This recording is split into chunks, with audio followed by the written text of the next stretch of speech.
بسم اللہ الرحمن الرحیم۔ سورہ بقرہ کا 5واں رکوع۔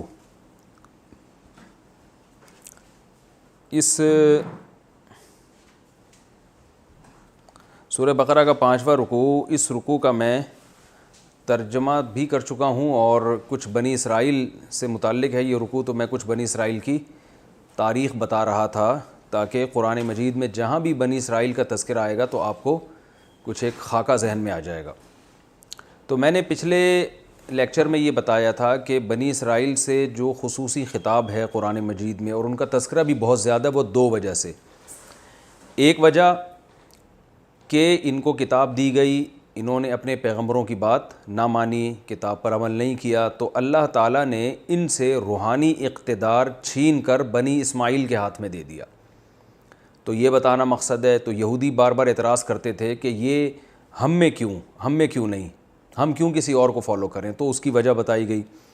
دوسری یہ بھی اس لیے بھی بار بار خطاب کیا گیا ہے بنی اسرائیل سے کہ بنی اسرائیل رسول اللہ صلی اللہ علیہ وسلم کو جتنی اچھی طرح جانتے تھے کہ آپ سچے نبی ہیں، کوئی اور اتنی اچھی طرح نہیں جان سکتا تھا، اس لیے کہ وہ اہل کتاب تھے اور اہل کتاب کو معلوم تھا کہ ایک آخری پیغمبر آنے والا ہے جن کا نام احمد ہوگا، محمد ہوگا، ان کے والد کا یہ نام ہوگا، فلاں جگہ پیدا ہوں گے اور کہاں سے ہجرت کر کے کہاں آئیں گے۔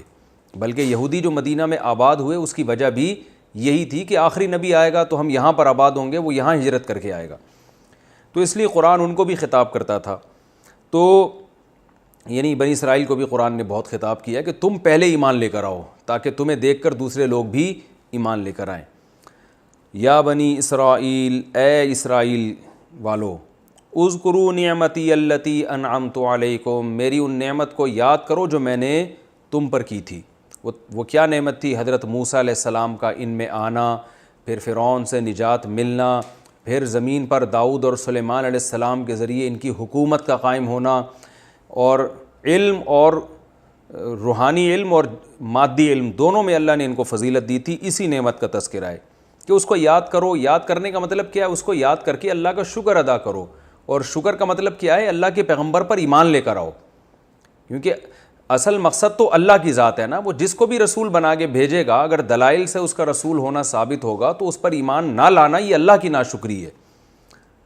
وَأَوْفُوا بِعَهْدِي، اور میرے عہد کو پورا کرو، یعنی میں نے جو تم سے عہد لیا ہے، وہ عہد کیا لیا ہے کہ تم میری اطاعت کرو گے، میرے پیغمبروں پر ایمان لاؤ گے، ان کو فالو کرو گے۔ اوفی بعہدکم، تو تم سے جو میں نے عہد کیا تھا وہ میں پورا کروں گا۔ وہ اللہ نے عہد کیا تھا؟ اگر تم ایمان لاؤ گے تو اللہ تمہیں زمین کی حکومت دے گا۔ تو جب بھی بنی اسرائیل نے اللہ کی اطاعت کی ہے، جیسے پہلے جہاد کیا تھا اللہ کے کہنے سے، تو داؤد علیہ السلام کے ذریعے حکومت قائم ہو گئی، تو اب بھی اللہ تعالیٰ فرما رہے ہیں کہ تم میری اطاعت کرو گے اور میرے عہد کو پورا کرو گے، یعنی پیغمبر پر ایمان لاؤ گے، تو اب بھی میں تمہیں زمین کی حکومت دے دوں گا۔ تو صحابہ نے اس حکم کو فالو کیا، اللہ نے ان کو زمین کی حکومت دے دی۔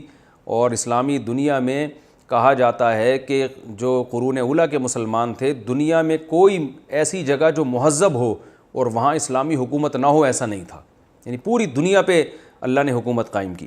تو اللہ فرماتا ہے یہودیوں سے کہ اگر تم ایمان لے آؤ گے تو میں بھی اپنے عہد کو پورا کروں گا، یعنی تمہیں بھی زمین کی بھی حکومت دوں گا اور آخرت میں جو وعدے کیے ہیں وہ بھی پورے کروں گا۔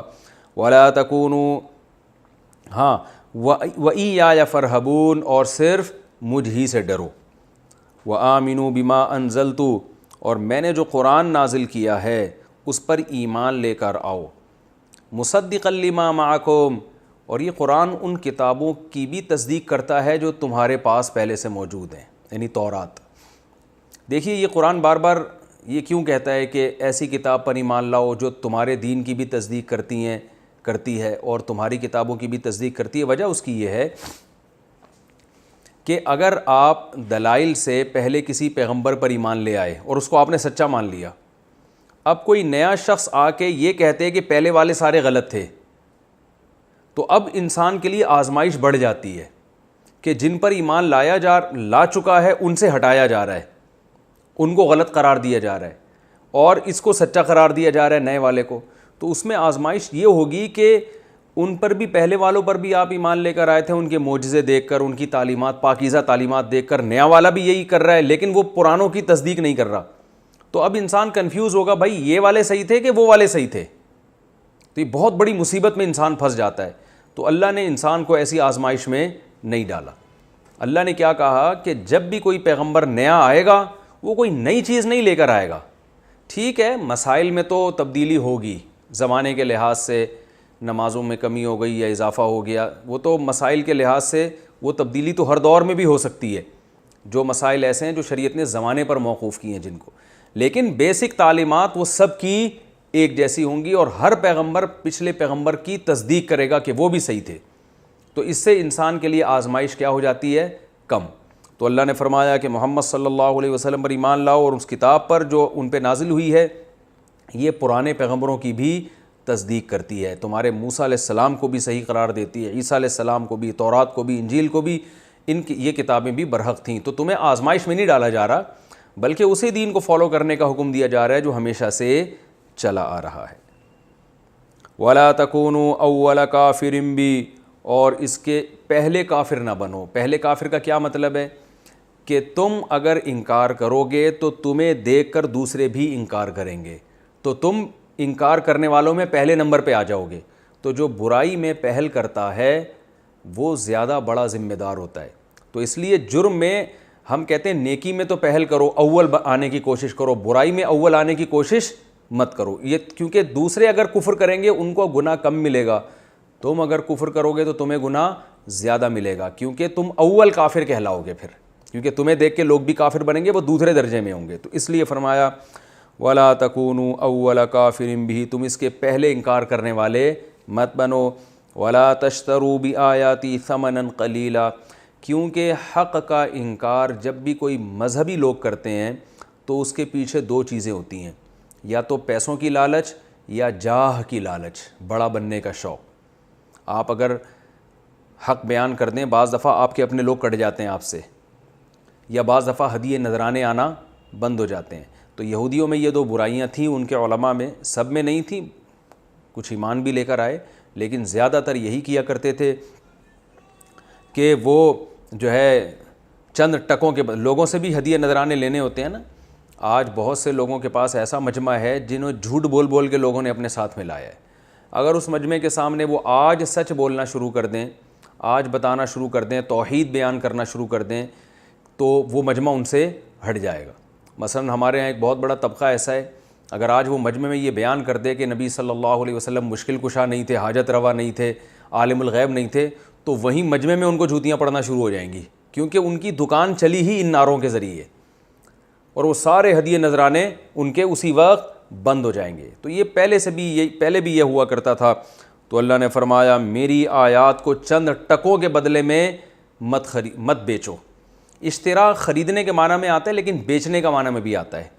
تو میری آیات کو چند ٹکوں کے بدلے میں مت فروخت کرو. تو اللہ کی آیات کو بیچنے کا مطلب یہاں پر جو تورات اور انجیل ہے, یعنی یہاں تو تورات مراد ہے کیونکہ یہودی انجیل نہیں مانتے تھے, تو اس میں تحریف مت کرو, اس کے حکم کو توڑ موڑ کے لوگوں کے سامنے پیش مت کرو, یہ مطلب ہے. اور یہ مطلب ہم اپنی طرف سے نہیں بیان کر رہے, خود قرآن میں ہی دوسرے مقام پر آتا ہے, یحرفون الکلم عن مواضعہ. یہودی یہ کیا کرتے تھے, آیت کا ایک مفہوم ہے اسے ہٹا کے اس سے اپنی مطلب کے مفہوم میں ڈھال لیا کرتے تھے. آج بھی بہت سے ہمارے متجدد قسم کے پروفیسر ہیں, آیت کا ایک مطلب ہوتا ہے, اس کا ایک سیاق و سباق سے صاف پتہ چل رہا ہوتا ہے یہ مفہوم ہے, لیکن وہ کیا کرتے ہیں اس آیت میں گھما پھرا کے ایسی تعویل کر دیتے ہیں کہ وہ آپ کے مطلب کے مطابق ہو جاتی ہے. یہ تحریف آج قرآن میں بھی ہوتی ہے, اور پہلے تورات و انجیل میں بہت کثرت سے ہوا کرتی تھی.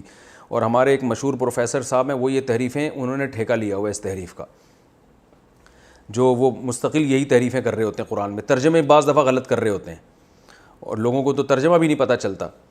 تو وَلَا تَشْتَرُوا بِآيَاتِي ثَمَنًا قَلِيلًا, اور میری آیات کو چند ٹکوں کے بدلے میں مت بیچو.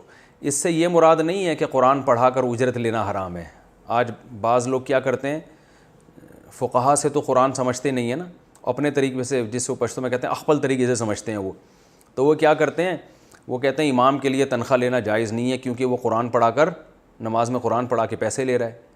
یہ ایسے ہمیں واسطے پڑے ہیں ایسے فرقوں سے. میں اس درس میں زیادہ نام نہیں لوں گا مختلف فرقوں کے, تاکہ ہمارے ایک درس بالکل ایک نیوٹرل رہے, ہمیں کسی سے کوئی لینا دینا نہیں ہے.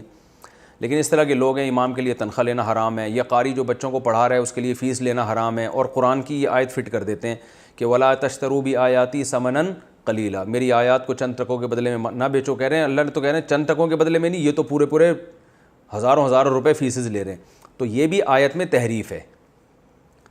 جو لوگ اس طرح کی بات کیا کریں نا کہ میری آیات کو مت بیچو، ان سے بولے یہ قرآن آپ نے خریدا کہاں سے ہے؟ جس دکان سے آپ نے خریدا ہے پیسے دے کے، تو اس دکان کو پہلے اس دکان والے کو یہ آیت سنانی چاہیے تھی کہ اللہ فرما رہے میری آیات کو چند ٹکوں کے بدلے میں نہ بیچو، تم تو پورا آیت نہیں پورا قرآن بیچ رہے ہو۔ تو ظاہر ہے ہر آیت کا ایک مفہوم ہوتا ہے، یہاں بیچنے سے مراد کیا ہے؟ تحریف کرنا۔ یہ بھی اللہ کی آیات پہ سودے بازی ہو گئی نا، یہ مراد نہیں ہے قرآن چھاپ کے فروخت کرنا، یہ بالکل جائز ہے۔ یا یہ قاری کوئی پڑھا کر فیس لے لیتا ہے بیچارہ، اس کو گھر چلانا ہے اپنا، تو یہ بیچنے میں داخل نہیں ہے، اس سے مراد ہے تحریف نہ کرو۔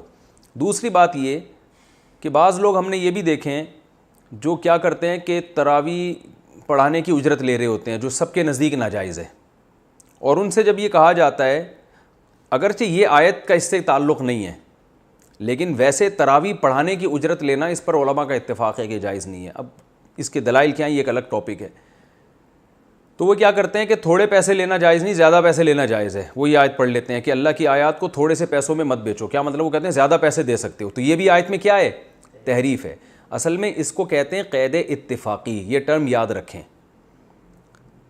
کہ بعض چیزیں ایسی ہیں کہ وہ زیادہ بھی ہوں تو تھوڑی ہی ہیں وہ، تو تحریف قرآن کے بدلے میں اگر آپ کھربوں روپے بھی کسی سے لیتے ہو تو وہ بھی چند ٹکے ہیں۔ یعنی قرآن چند ٹکوں کا مطلب یہ نہیں کہ چند ہی ہوں، زیادہ لے سکتے ہو، نہ، زیادہ بھی نہیں لے سکتے اور تھوڑے بھی نہیں۔ تو اللہ نے جو بھی قرآن کا عوض لیا جائے گا، قرآن میں تحریف کے بدلے میں جو رقم بھی لی جائے گی، اس کو تھوڑا ہی قرار دیا ہے، اس لیے کہ آپ اگر حق بیانی کرتے، یہودی اگر تورات صحیح طرح سے لوگوں کے سامنے پیش کرتے، تو آخرت میں انہیں جو اجر ملتا وہ اتنا زیادہ ہوتا کہ دنیا کے کھربوں روپے بھی اس کے مقابلے میں ثمناً قلیلہ ہیں، چند ٹکے ہیں۔ سمجھ رہے ہیں؟ تو یہ قرآن کی ایک ٹرم ہے۔ قرآن ایسے موقع پہ یہ لفظ، جیسے ہم کہتے ہیں یار تو بک گیا ہے چند ٹکوں کے بدلے میں، کیا مطلب؟ تو نہ بکتا تو کتنا نوازا جاتا، تو تھوڑے سے ٹکوں میں بک گیا، حالانکہ وہ تھوڑے سے میں ہوتا تو بکتا کیوں ہو؟ تھوڑے سے پیسوں میں تھوڑی کوئی بکتا ہے، ہمیشہ زیادہ پیسوں میں لوگ بکتے ہیں۔ تو یہاں بھی مطلب یہ ہے کہ آخرت کے مقابلے میں یہ کیا ہے؟ ثمناً قلیلہ، چاہے پوری دنیا ہی کوئی لے لے۔ تو اللہ نے فرمایا کہ اللہ کی آیات کو چند ٹکوں کے بدلے میں مت بیچو، وَإِيَّايَ فَاتَّقُونَ، اور صرف مجھ سے ڈرو، وَلَا تَلْبِسُوا الْحَقَّ بِالْبَاطِلِ وَتَكْتُمُوا الْحَقَّ وَأَنْتُمْ تَعْلَمُونَ، اور حق کو باطل کے ساتھ ملتبس مت کرو۔ ملتبس تھوڑا گاڑا لفظ ہے، خلط ملط مت کرو، مرج مت کرو۔ جتنے بھی باطل لوگ ہیں نا، تو یاد رکھیے ایسا کبھی نہیں ہوتا کہ وہ ہر بات ہی غلط کرتے ہوں، بلکہ غلط کے دوران درمیان میں صحیح باتیں بھی اور ان صحیح میں ملا کے غلط بھی کر رہے ہوتے ہیں۔ آج بھی جتنے بھی آپ کو اسکالر نظر آئیں گے جو باطل ہیں، جو اسلام کا غلط نقشہ پیش کر رہے ہیں، وہ کچھ باتیں صحیح بھی کر رہے ہوتے ہیں۔ تو حق اور باطل کو آپس میں مرج مت کرو، حق کو حق رہنے دو، باطل کو باطل رہنے دو۔ تو یہودیوں نے جو تحریف کی ہے، اس میں جو ایک بہت بڑا جرم ان کا یہ بھی تھا کہ حق اور باطل کو آپس میں ملتبس کیا کرتے تھے۔ وَتَكْتُمُوا الْحَقَّ، اور حق کو چھپاؤ مت، کتمان حق سے۔ وَأَنْتُمْ تَعْلَمُونَ، جبکہ تم جانتے بھی ہو کہ حق کیا ہے اور باطل کیا ہے۔ کوئی جہالت میں اگر ایسا کام کرے تو قابل کسی حد تک وہ قابل معافی ہوتا ہے، لیکن تم جان بوجھ کے یہ کام مت کیا کرو۔ تو یہود سارے یہ کام کیا کرتے تھے۔ ان میں سب سے بڑا جو حق اور باطل میں وہ التباس کر رہے تھے وہ یہ کہ ایک طرف وہ یہ بھی کہتے تھے کہ نبی آنے والا ہے، لیکن جب پوچھا جاتا وہ کون سے نبی ہیں تو یہ نہیں بتاتے تھے کہ یہ محمد ابن عبداللہ ہیں، آپ صلی اللہ علیہ وسلم۔ تو یعنی جو اتنی مبہم بات تو کرتے تھے کہ نبی آئے گا، بھئی ساری علامتیں تو وہ ان نبی میں پائی جاتی ہیں، تو ایمان کیوں نہیں لے کر آتے؟ تو کہتے ہیں نہیں، یہ وہ نبی نہیں ہے۔ تو یہ بھی حق اور باطل کو مشتبہ کرنے والی بات ہے۔ فرمایا وَأَقِيمُوا الصَّلَاةَ وَآتُوا الزَّكَاةَ وَارْكَعُوا مَعَ الرَّاكِعِينَ، اور نماز قائم کرو اور زکوٰۃ ادا کرو اور رکوع کرنے والوں کے ساتھ رکوع کیا کرو۔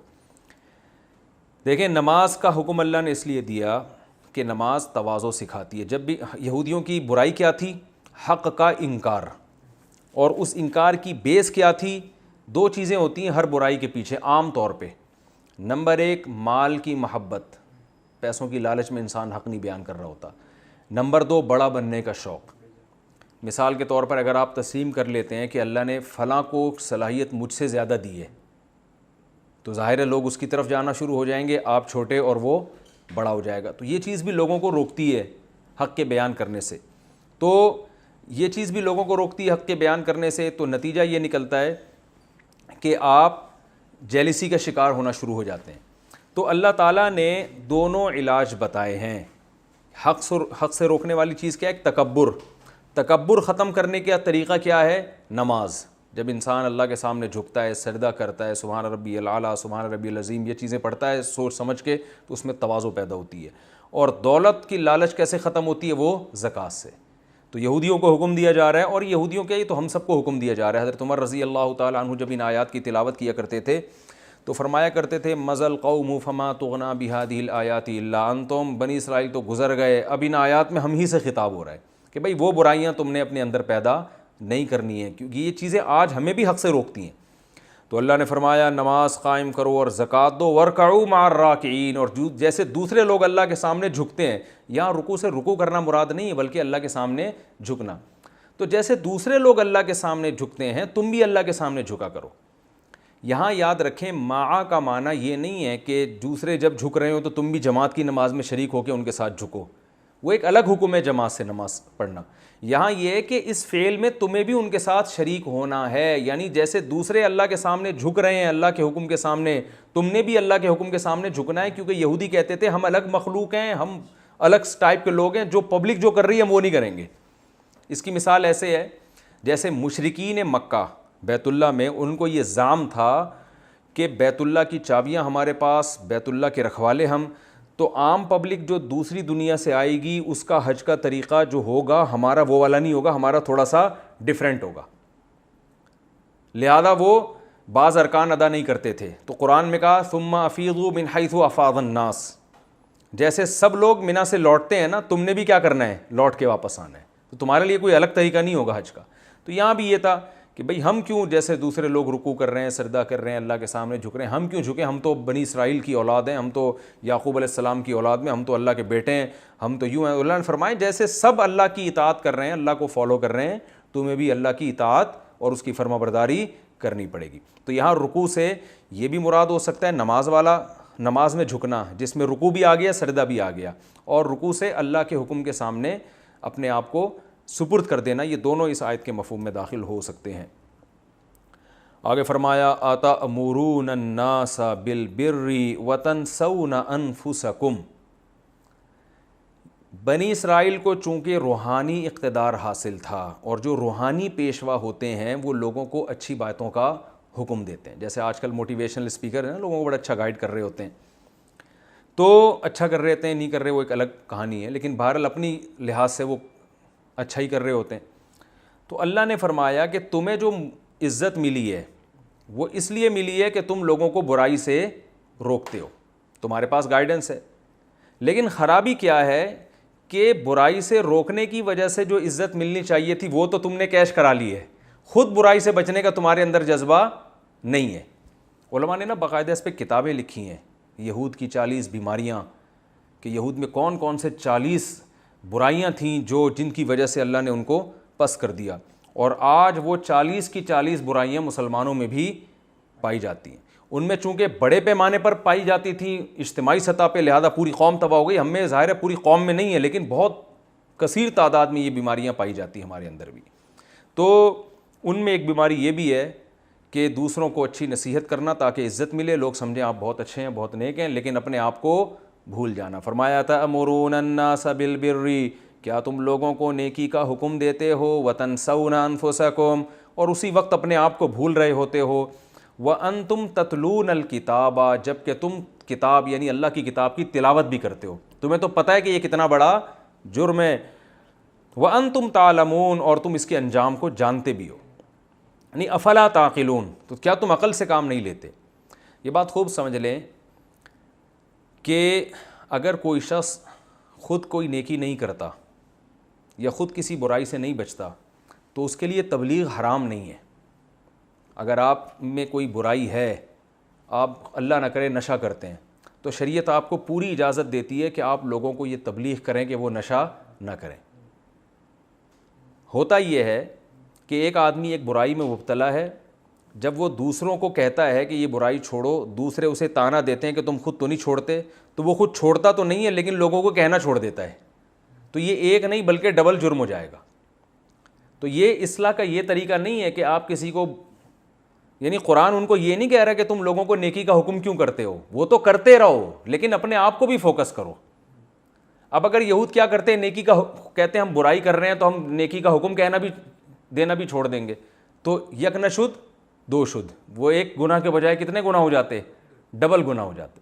تو معاشرے کی اصلاح کا یہ طریقہ نہیں ہے کہ ایک آدمی برائی کر رہا ہے، وہ لوگوں کو اچھائی کی ترغیب دے رہا ہے تو آپ اسے اچھائی بھی چھڑوا دیں، بلکہ آپ اسے یہ کہیں کہ تمہاری زیادہ ذمہ داری ہے کہ تم برائی سے بچو، اچھائی کی ترغیب تو دیتے رہو لیکن اپنے آپ کو بھی فوکس کرو، اپنی طرف بھی توجہ دو۔ تو اللہ تعالیٰ کو یہودیوں سے یہ شکایت نہیں ہے کہ تم لوگوں کو نیکی کا حکم کیوں دیتے ہو، بلکہ شکایت یہ ہے کہ جب تمہاری ذمہ داری ہے نیکی کا حکم دیتے ہو اور یقیناً دیتے رہو، یہ بڑا اچھا کام ہے، تو اپنے آپ کو بھی یاد رکھو، اس میں تمہاری ذمہ داری دوسروں سے زیادہ ہے۔ تو یہ مطلب ہے آیت کا۔ وَتَنْسَوْنَ أَنفُسَكُمْ، اور تم اپنے نفس کو بھول جاتے ہو، وَأَنْتُمْ تَتْلُونَ الْكِتَابَ، جب کہ تم کتاب کی تلاوت بھی کرتے ہو۔ قرآن میں یہ اور بھی جگہ پر آیا ہے کہ جو اللہ کی کتاب کی تلاوت کرتے ہیں ان کی ذمہ داریاں دوسروں سے زیادہ ہیں۔ تو یاد رکھیے کتاب کی تلاوت سے مراد ہے سمجھ کے تلاوت کرنا۔ تو جو قرآن کی تفسیر کے لیکچرز دے رہا ہے یا سن رہے ہیں، جو بھی علماء دے رہے ہیں، جو علماء سن رہے ہیں، جو عوام سن رہی ہے، تو وہ بھی انہی لوگوں میں داخل ہیں جو کتاب کی تلاوت کرتے ہیں، تو ان کی بھی ذمہ داری دوسروں سے زیادہ ہے۔ تو ہمیں اپنے گریبان میں جھانکنا چاہیے ہم ان آیتوں پر کتنا عمل کر رہے ہیں۔ فرمایا وَاسْتَعِینُوا بِالصَّبْرِ۔ اچھا یہاں ایک میں مضمون اور بیان کروں، قرآن مجید کی آیت ہے سورہ صف کی، جس میں اللہ تعالیٰ نے ارشاد فرمایا کہ یا ایھا الذین آمنوا لم تقولون ما لا تفعلون، وہ باتیں کہتے کیوں ہوں جس پر عمل نہیں کرتے۔ تو اس آیت سے بعض لوگوں نے کہا دیکھو جس چیز پر خود عمل نہ ہو تو وہ کہنا بھی جائز نہیں ہے۔ تو یہ یاد رکھیں یہاں پر یہ جو تقولون ہے نا کہ تم کہتے کیوں ہو، تو یہاں کہنے سے مراد ہے کہنے کا دعویٰ، کام کرنے کا دعویٰ۔ عربی میں قرآن مجید کو جو صحیح طرح سے جنہوں نے پڑھا ہے وہ جانتے ہیں کہ بعض دفعہ فعل بول کر ارادہ فعل مراد ہوتا ہے، بعض دفعہ فعل بول کر دعوی فعل مراد ہوتا ہے۔ اس کو میں آسان زبان میں سمجھاتا ہوں۔ قرآن میں آتا ہے یا ایھا الذین آمنوا اذا قمتم الی الصلاۃ فاغسلوا وجوہکم، اے ایمان والو جب نماز کے لیے کھڑے ہو جاؤ تو چہرے کو دھو اپنے۔ اب سوال پیدا ہو جب کھڑے ہی ہو گئے تو اب کیا دھوئیں گے، یہ تو کھڑے ہونے سے پہلے دھونا چاہیے تھا نا، نہیں آ رہا سمجھ میں میرا خیال ہے۔ تو یہاں مراد ہے جب تم کھڑے ہو جاؤ، جب کھڑے ہونے کا ارادہ کر رہو، تو ارادے کو حذف کر کے کھڑے ہونے سے تعبیر کر دیا، مراد کیا ہے، ارادہ۔ تو بعض دفعہ قرآن میں کوئی چیز کہی جا رہی ہوتی ہے لیکن مقصد اس چیز کا دعویٰ ہے۔ تو قرآن کی جو آیت ہے نا سورہ صف میں 28ویں پارے میں، جس میں آتا ہے ایسی بات کہتے کیوں ہو جس پر عمل نہیں، تو اس سے مراد ہے ایسی بات کا دعویٰ کیوں کرتے ہو جس پر عمل کرنا نہیں ہے۔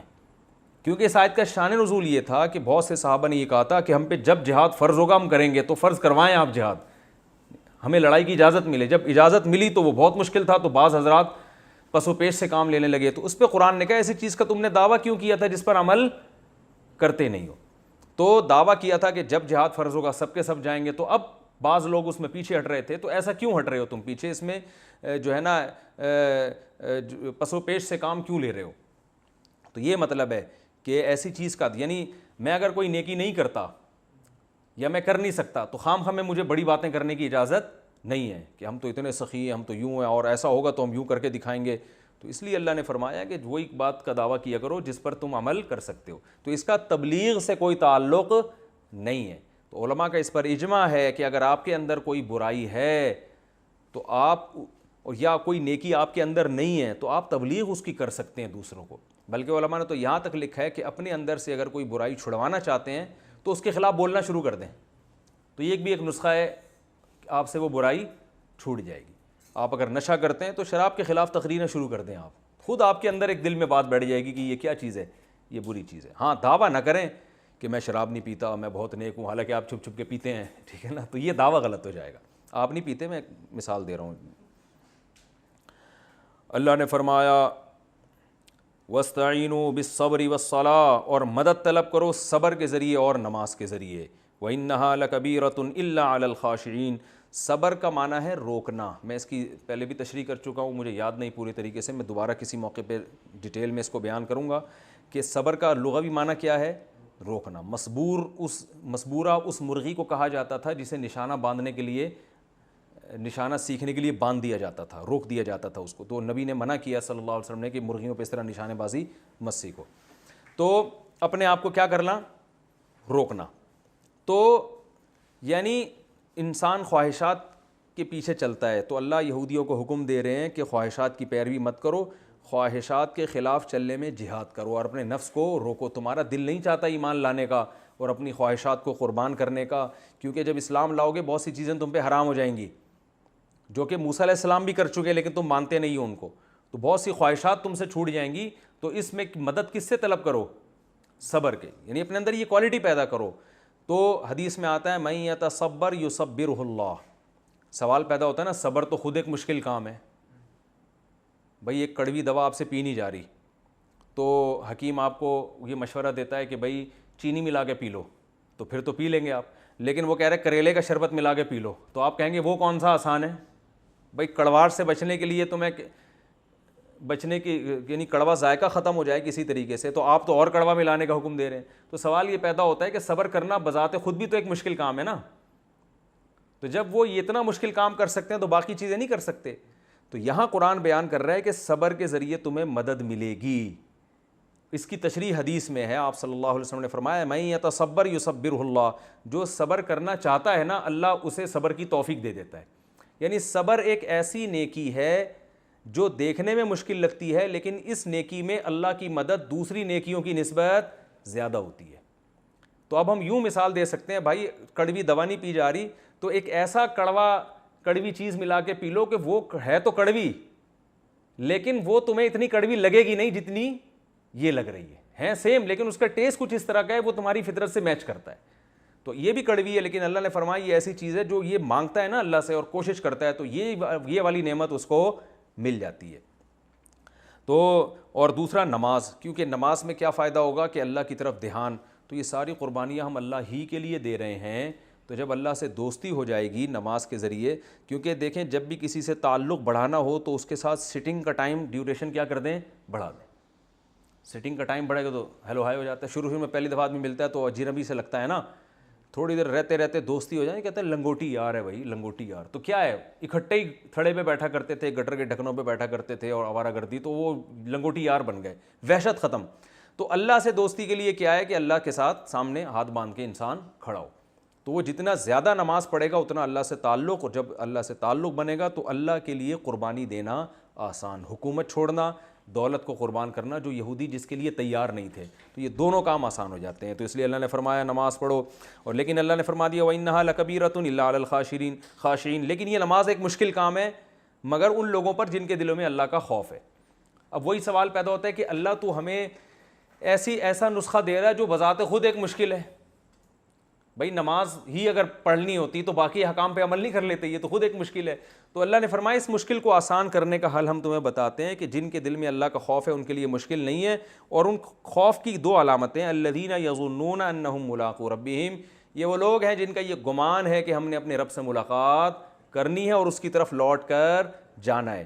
تو جن کو ہر وقت یہ گمان رہتا ہے ان کے لیے نماز پڑھنا مشکل کام نہیں. تو کیا مطلب, اس استحضار کو اور اس خیال کو بڑھا دو.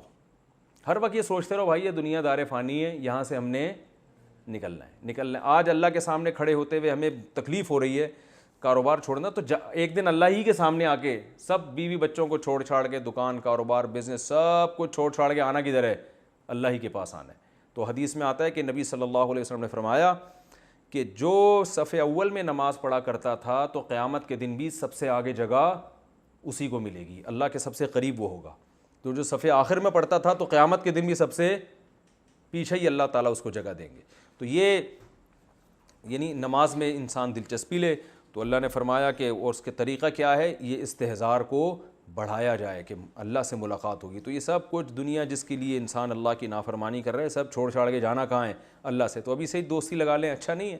تو جب دوستی لگ جائے گی نماز کے ذریعے اللہ تعالیٰ سے, تو پھر اللہ سے ملاقات آسان بلکہ اس کی طلب بڑھ جائے گی.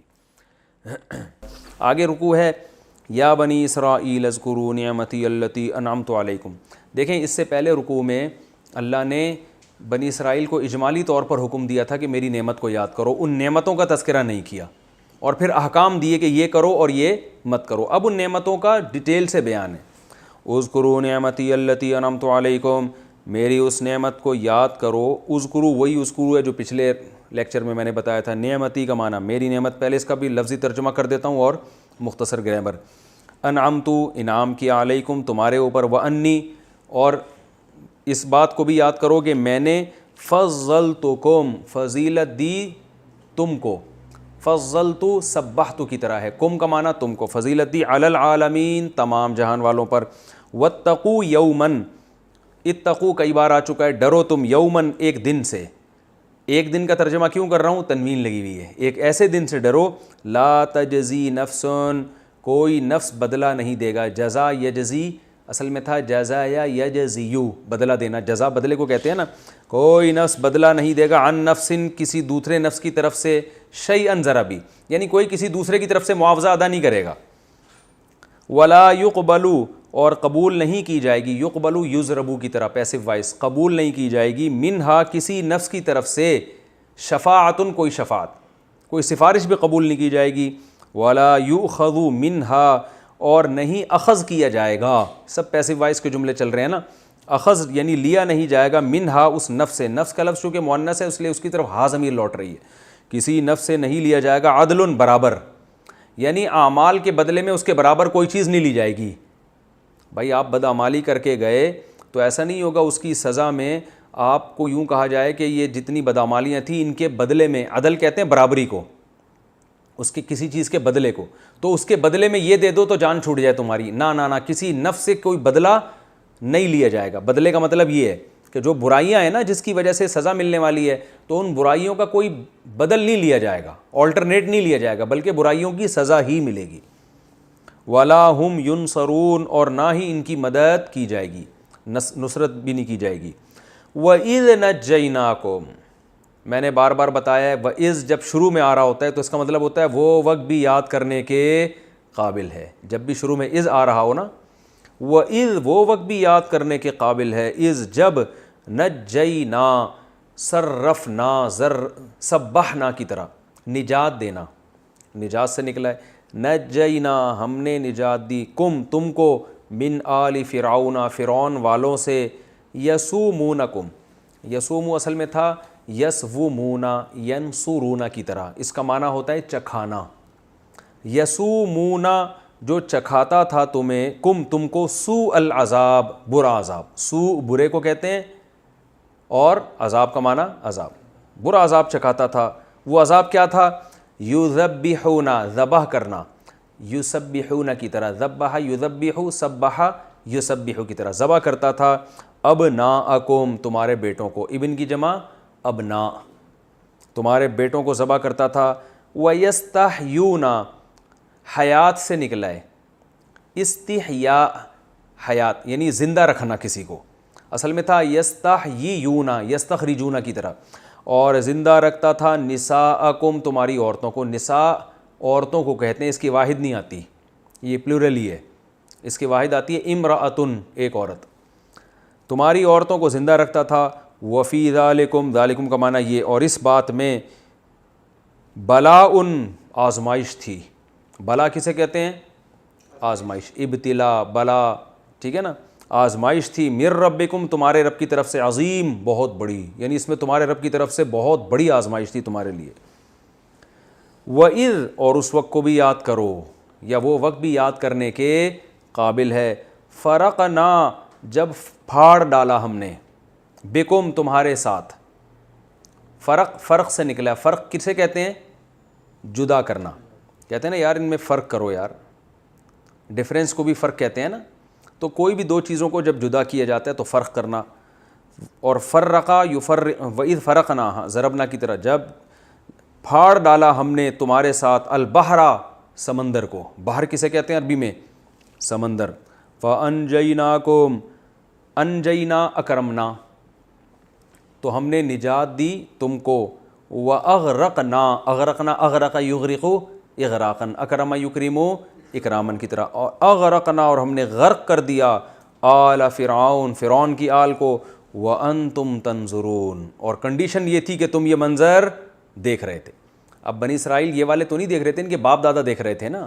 گویا باپ دادا کا دیکھنا اور ان سے خبر کا نقل ہونا یہ بالکل ایسے ہی جیسے خود تم اپنی آنکھوں سے دیکھ رہے تھے. وَأَنْتُمْ تَنْظُرُونَ اور تم یہ سارا منظر دیکھ رہے تھے. وَإِذْ اور وہ وقت بھی یاد کرنے کے قابل ہے. وَاعَدْنَا مُوسَىٰ وَاعَدَ يُوَاعِدُ مُوَاعَدَةً ضَارَبَ يُضَارِبُ مُضَارَبَةً کی طرح، اس کا معنی وعدہ کرنا. اور وہ وقت بھی یاد کرنے کے قابل ہے جب وعدہ کیا ہم نے موسیٰ سے 40 لیلتاً 40 راتوں کا. 40 عربی میں کسے کہتے ہیں؟ اربع 4 کو، اور 40 40. جب ائمہ اربعہ کا لفظ سنا ہوگا نا، چاروں امام ائمہ اربعہ، خلفائے اربعہ، خلفائے راشدین میں جو 4 ہیں ان کو کہا جاتا ہے.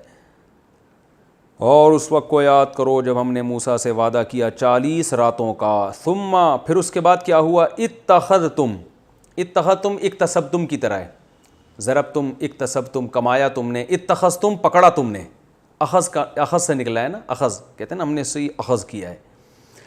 ثم اتخذتم پھر تم نے پکڑ لیا یا ٹھہرا لیا العجل بچھڑا. گائے کا جو بچھڑا ہوتا ہے اس کو عربی میں کیا کہتے ہیں؟ عجل، جس کو پنجابی میں کٹا کہتے ہیں، جو بھی کہتے ہیں بہرحال. ثم اتخذتم العجل من بعدہ اس کے بعد تم نے کیا کیا؟ بچھڑے کو ٹھہرا لیا. کیا ٹھہرا لیا؟ معبود. دوسرے مقام پہ آتا ہے، یعنی موسیٰ علیہ السلام سے ہم نے 40 راتوں کا وعدہ کیا لیکن تم نے کیا کیا؟ بچھڑے کو معبود ٹھہرا لیا. جب موسیٰ علیہ السلام گئے تھے نا تورات لینے تو پیچھے بچھڑے کی عبادت شروع کر دی انہوں نے. وَأَنْتُمْ ظَالِمُونَ اور تم تھے کیا؟ ظالم تھے. ثم پھر اس کے بعد عفونا، عفو کہتے ہیں معافی کرنے کو، کہتے ہیں نا عفو درگزر سے کام لینا چاہیے. عفونا ضربنا کی طرح. عنکم ہم نے معاف کیا تم کو. من بعد ذالک اس کے بعد بھی. ذالک یعنی یہ اتنا بڑا جرم کہ گویا اللہ ہاتھ سے اشارہ کر رہے ہیں کہ اس کام کے بعد بھی ہم نے تمہیں کیا کر دیا؟ معاف کر دیا.